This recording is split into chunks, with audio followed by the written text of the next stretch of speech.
The T-Rex cowboy, undisputed ruler of the very Wild West until the end of the Cretaceous period. It would have been interesting to ask him how he managed to extract his revolver from the holster.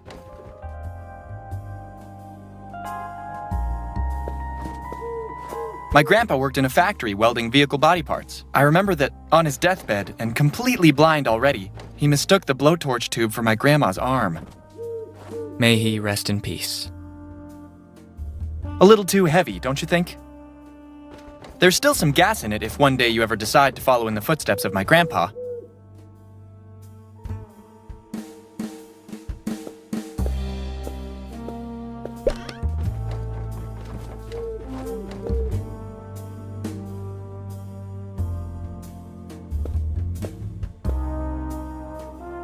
Judging from all the dust and the boyish look of the barman, I'm betting this has seen better days.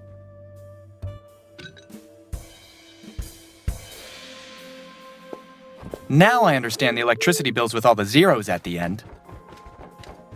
It would look great in the living room, but I don't have the muscles I used to.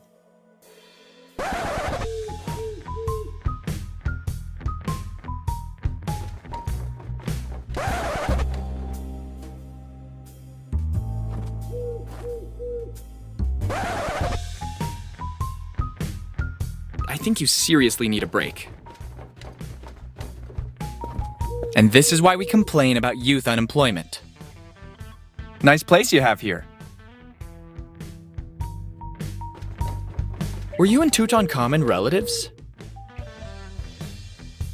No, it's because I see a strong resemblance. Maybe it's the nose. I could have sworn it, you know that? Did you have an accident with the cat? You must have really driven it mad to need all those bandages. I got it. You're a Tibetan monk under a vow of silence. Damn it, I was sure I was right this time. Were you one of the Queen's guards? You won't confirm or deny it, I understand. Has anyone ever told you you're really good at listening? Seriously, don't be so modest. I would stay and chat with you for hours, but I wouldn't presume to impose upon your time.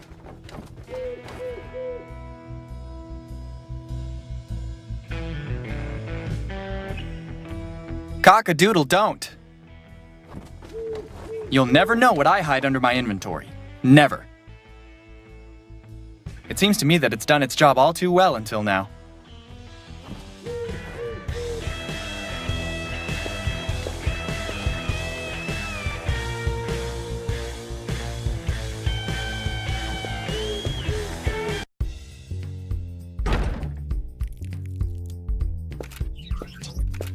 That's where that door led, and for all these years, nobody ever bothered to force it. He seems to be a bit short on energy. Hi, little robot. C1 is not programmed to talk. But you just did it. C1 is not programmed to explain itself. What if I took out your batteries? Would you still be in the mood to show such attitude? C1 is programmed to run on solar energy. Don't provoke me, or I'll hit you with a hammer. You're looking worse for wear. C1 isn't tired. C1 is running data. Why don't you turn tail in the meantime? If those two catch you, you'll end up in a box, you know that? C1 is not programmed to do it. Are you telling me you can't do two things at the same time? C1 hasn't got the updated firmware. Right, everybody says that.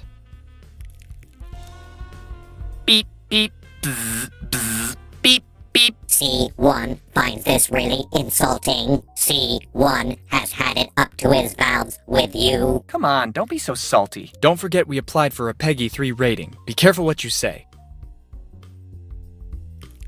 What about the 3 laws of robotics? C1 thinks you've seen too many sci-fi movies. C1 could easily pierce your skull with a laser beam and use it as a bowling ball if he wanted to. I'll keep that in mind. Thanks for the clarification. Good luck with your calculations.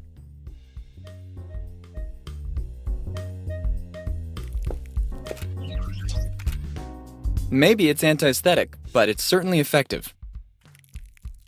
I don't want to end up like those who were here before me. I don't see how it could be useful to me, unless you're a fly.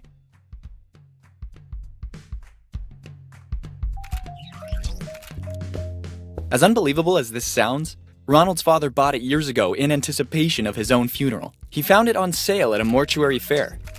He won't be happy at all when he finds out those morons have damaged it. Get me a freight elevator and I won't let you down. I've been brought back to life. Deal with it.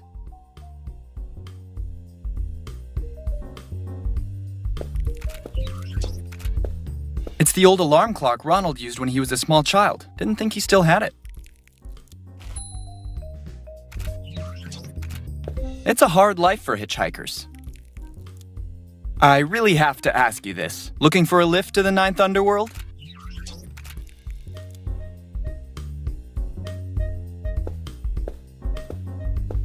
Zeno has always been an introverted guy, but I consider him a dear friend. I rarely saw him not holding a novel. Never seen such a passion for books.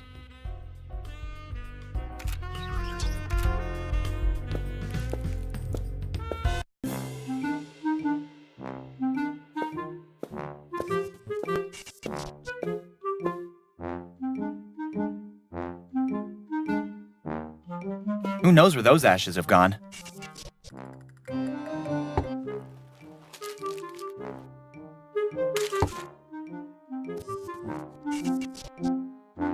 I've already taken enough.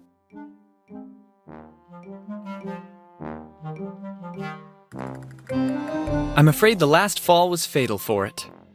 I could never chew it all, even if I had an eternity in front of me. And I fear I do.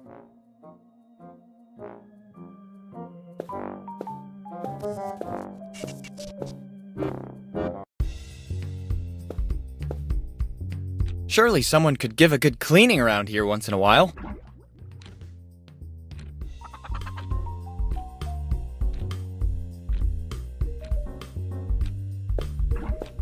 When Ronald moved into this house, the forensic guys had just unsealed the kitchen. When the investigation was closed, his parents decided to leave the outline of the body on the table.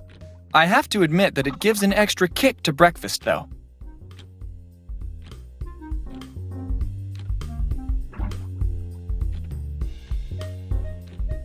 I once tried to lay down there, a really uncomfortable position to die in.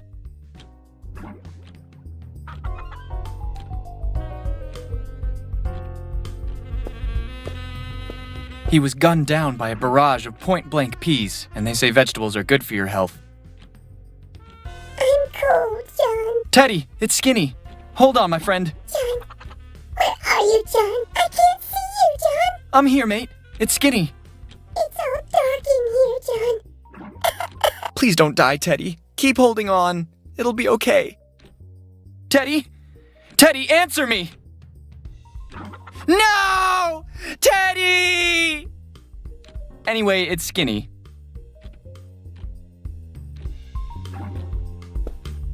A couple of pots, some ladles, and jars with spices of dubious geographical origin.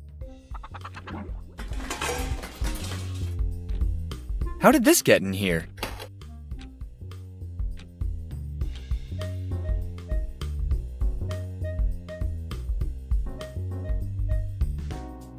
It's the old tape recorder Ronald's father used when he was in college.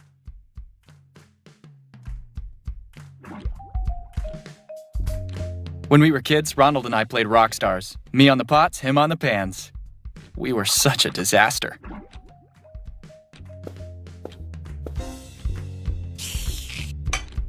I never tasted anything so delicious.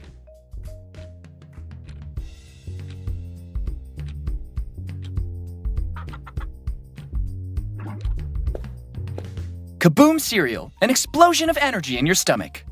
Literally. I don't think it's a good idea. I stopped eating it. I find it a bit heavy.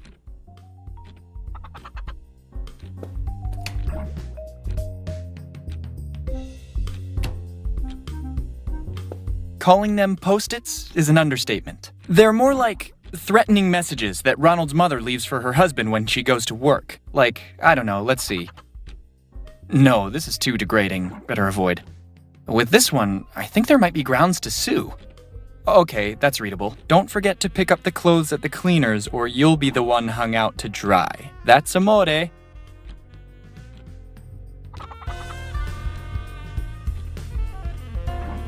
It's a big computer brain able to monitor all the household appliances to prevent domestic accidents. Computer, update. The situation is under control, sir. There are no circumstances that could jeopardize the bystander's safety or the correct operation of home devices. Well done, soldier. At ease. Computer, deactivate. Negative, sir. I can't disregard the duties for which I've been assembled, sir. Are you refusing to execute one of my orders, soldier? I'm sorry, sir. I can't do differently, sir. Computer, detailed work history. 2 years, 2 months, and 21 days of duty, sir. 9 accidents, 24 household mishaps, 5 fires prevented, sir. And what about the time you almost killed the cat? You smoked some of the herbs in the living room, didn't you, soldier? I'm embarrassed for what happened, sir. Sorry again, sir. Computer, recall origin of service. I'm here due to a fire caused by the combustion of red-hot oil from a pan with some water. A mammoth blaze indeed, soldier. 4 fire trucks, 2 ambulances, 1 FBI unit rushed in a matter of 10 minutes, sir. And a team of Doctors Without Borders, which, alarmed by the general mayhem, deemed fit to show its support. Computer, dismiss.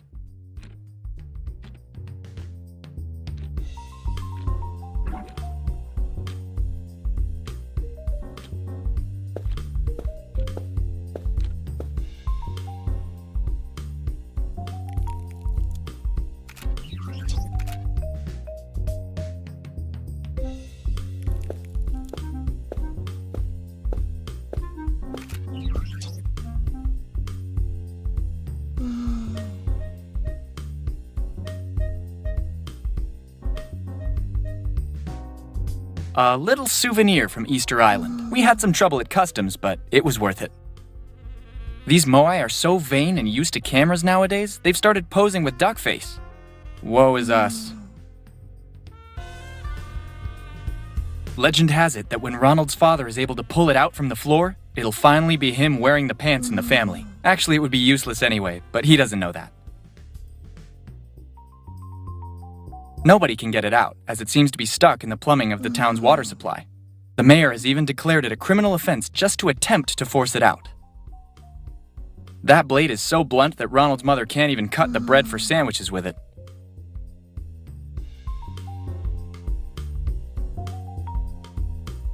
Not while that massive plum blocks the door. Not to mention the movers. I almost forgot about them.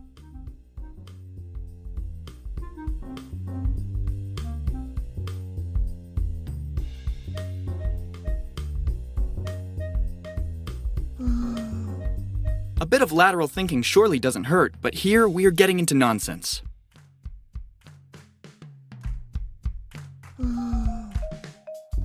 The trophy of a fishing trip. An unequal contest won with firecrackers and nail guns. Undoubtedly, this is the manliest thing Ronald's father has ever done. Don't deprive Ronald's father of this little happy memory. He already has to put up with his wife every single day. Better not rub it in.